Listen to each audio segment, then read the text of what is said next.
Okay, welcome back. So this is a ship I originally stole, commandeered, boarded, whatever you want to call it. And I started experimenting with shipbuilding.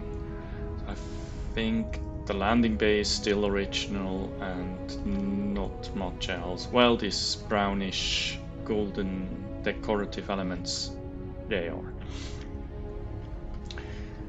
So the bridge is a stopgap because somehow I have not access from here to the bridge I wanted. Maybe it's not unlocked yet. Maybe I need to go to the specific shipyard. I haven't figured out yet. So it looks more like Frankenstein than anything else. It's pretty much work in progress.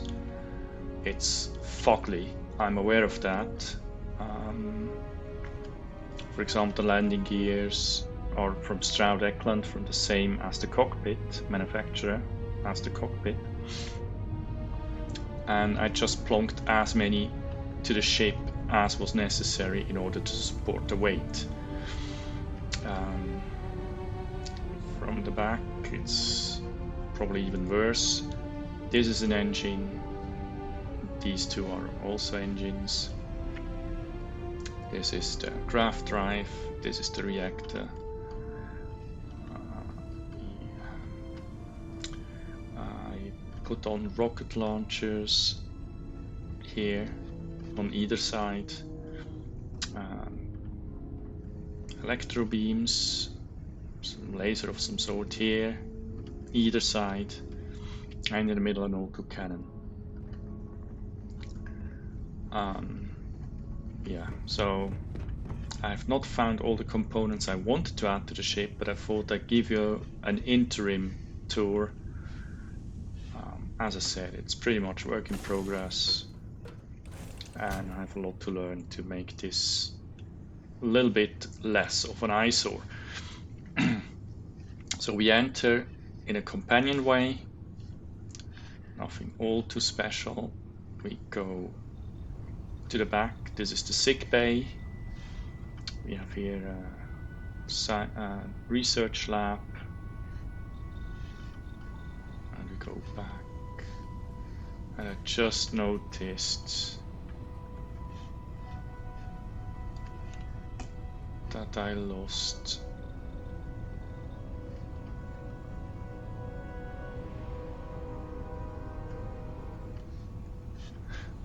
the pharmaceutical lab, which is kind of a bummer. I think it has to do with the positioning of this companion, with these hatches. I'll probably need to rethink that. So anyway, we go to starboard, and here we have the armory. If I don't mention anything else, everything is Hope Tech. I like their U-boatish vibe, but this is a matter of taste, obviously. So yeah, your mileage may vary. So what I liked about the Hope Tech as well is the armory. You have here some,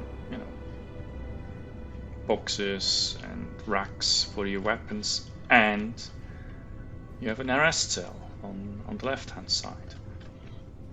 And here, this is very dull. Maybe I should flip this around. Oh no, this is not the one which is correct. Don't worry, ignore me.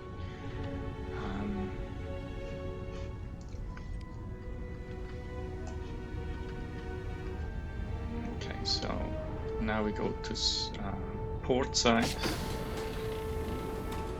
and here we have the benches, weapons, suit, industrial,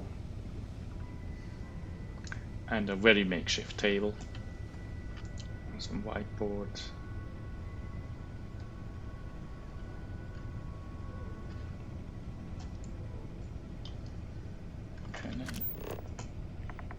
Yes, I can. Record time, record source. Yeah. So this is that. Sick bay, we've been. Armory, we've been. So we go up a level. Set up a level. This is the captain's quarters. It's not the most fancy of quarters, I admit. And I think I lost the nav table because of this one. As I said, it's pretty much work in progress. It has a nice bed though, with like a night lighting. Working desk. Espresso machine, little cozy thingy, and it has a hex. Very important. And this one has even a shower head. So this is a wet cell, which is like not unusual on ships, especially for the crew, not for the passengers normally, or the captain for that matter. So now we go to the front, into the cockpit. As mentioned, this is a Stroud Eklund cockpit, but I like the lighting. Very subdued. I think we've seen that before. This is probably not the final one, but it's not a bad one. It looks a little bit empty here. Not much going on. But it offers 4 crew. So let's take a seat. I think we've seen that cockpit already, but just for good order's sake. Yeah, visibility is not bad to the left and right. Yeah, up. Theoretically, it could do with more. Having said that, we already learned that, you know, it does not really matter. So, let's have a quick look at the stats of this vessel.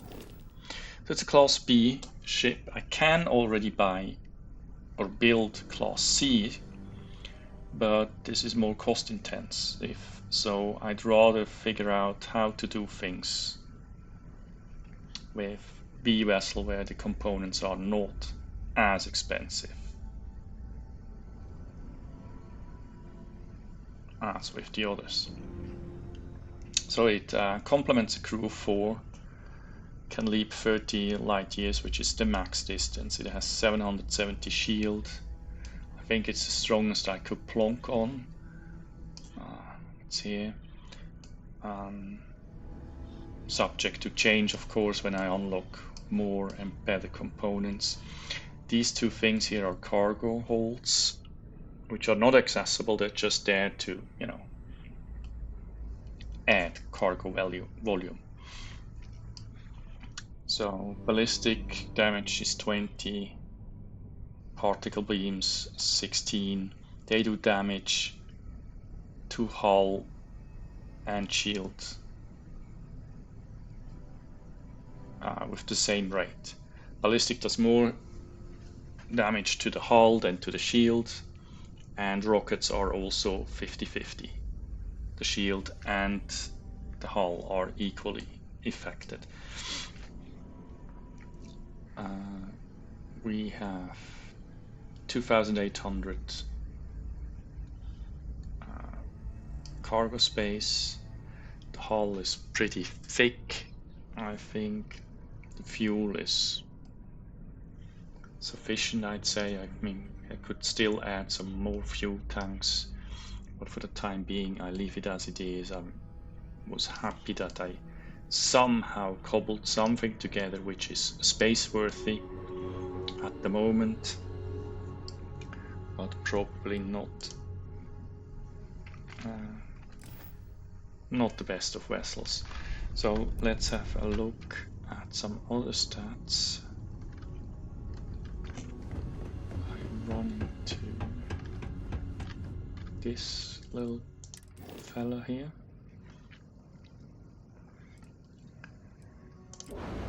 So the mobility is not extraordinary, but it's not bad either. This one is 10 below the max, so I think I can live with that.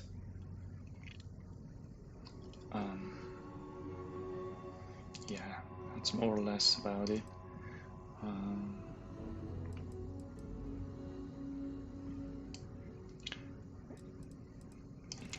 something I recalled and I forgot again. Oh well. Oh yeah, I tried to rename it. That's what it was. There must be some...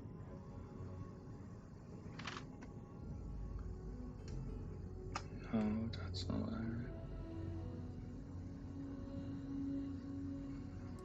Yeah, I could paint it all in one color, but I think I'll do that once I have the final build, otherwise I'm going bananas. So yeah, maybe take her for a spin. Maybe save before I do that. Just to make sure nothing untoward happens. So we go direct to the cockpit, we save ourselves the whole shenanigans.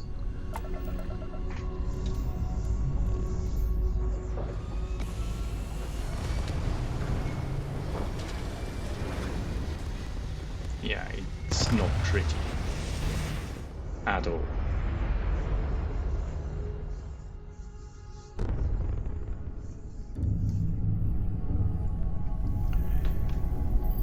So, I think roll rate is okay. Pitch, yaw, looks okay. To the side.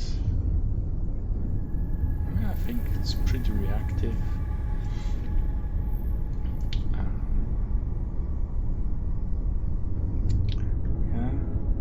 I still have 5 energy to spend. You can see that at the bottom left corner. Weapons could do with more energy. This is the cannons. These are the beams. And we have the rockets. So